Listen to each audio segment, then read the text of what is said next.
Halo semuanya, kembali lagi bersama kami dari kelompok 4 yang beranggotakan Alfira Rahmadona, Dita Nurfauzia, Hening Puji Pangestu, Latifatul Makrifa, dan Santi Nurhasana. Di sini saya sebagai perwakilan dari kelompok 4 akan memberikan sedikit informasi mengenai AFES.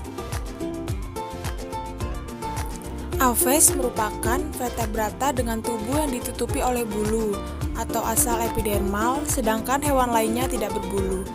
AFES merupakan hewan vertebrata yang dapat terbang karena memiliki sayap yang merupakan modifikasi anggota gerak anteriornya, menurut Brotowijoyo tahun 1994. Berikut ini terdapat contoh-contoh dari ordo kelas AFES. Yang pertama yaitu ordo Ratites atau burung unta, yang kedua ordo Galliformes atau ayam kampung, yang ketiga ordo Glattatores atau burung flamingo, dan yang keempat ordo Natatores atau angsa. Kelima, ordo Columbiformes atau burung merpati, keenam ordo Carassiformes atau burung rangkong, ketujuh ordo Oscines atau burung kenari, dan yang kedelapan ordo Apodiformes atau kelelawar.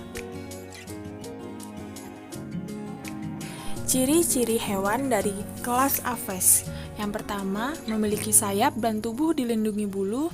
Kedua, berkembang biak dengan bertelur. Ketiga, suhu tubuh tetap.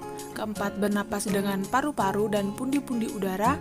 Kelima, memiliki tulang yang tipis dan berlubang.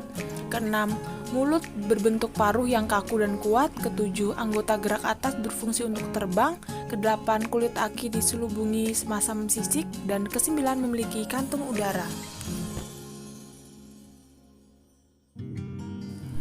Keuntungan yang diperoleh dari hewan golongan AFES. Pertama, sebagai bahan industri misalnya untuk membuat kok, pengisi bantal, dan kemoceng. Kedua, sebagai bahan membuat obat misalnya sarang burung walet dan telur itik. Ketiga, sebagai predator alamiah misalnya memangsa ulat dan serangga. Keempat, sebagai hiburan misalnya pada burung yang suaranya merdu dan burung yang dapat dilatih dalam permainan sirkus. Kelima, telur dan dagingnya dapat dikonsumsi dan kaya akan protein.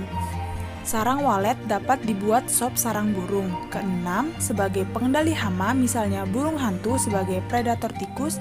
Dan yang ketujuh, konsumsi manusia sebagai sumber protein.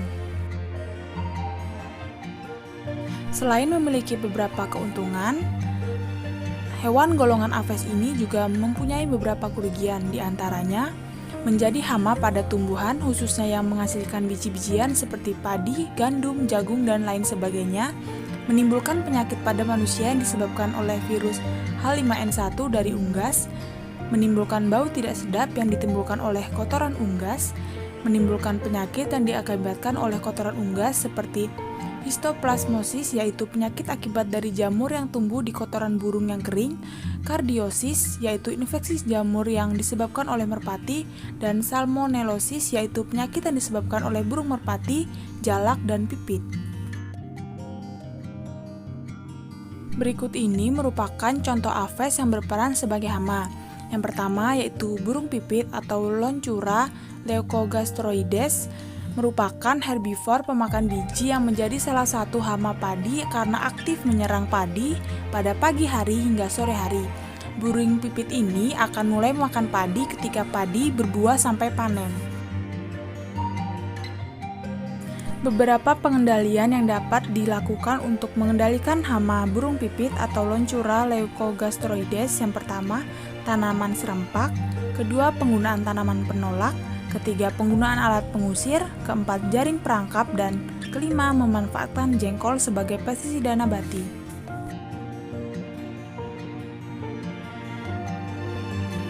Contoh AFES yang berperan sebagai hama yang kedua yaitu burung gereja atau Passer montanus L. Sebagai hama, yaitu apabila burung gereja ini berada di perkotaan menimbulkan masalah karena kotoran, sarang, dan bulu yang masuk rumah. Dan sebagai predator, jika di lingkungan pedesaan, burung ini akan memakan serangga kecil dan biji-bijian, seperti biji rumput-rumputan, terutama pada area yang ditanami tanaman padi. Cara pengendalian hama burung gereja ini yaitu memangsa perangkap, ditembak dengan katapel atau senapan, memakai bunyi-bunyian, dan menghancurkan sarangnya.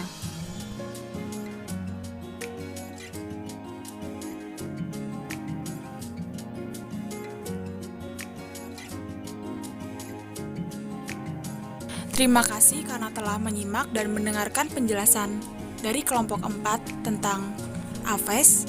See you next time.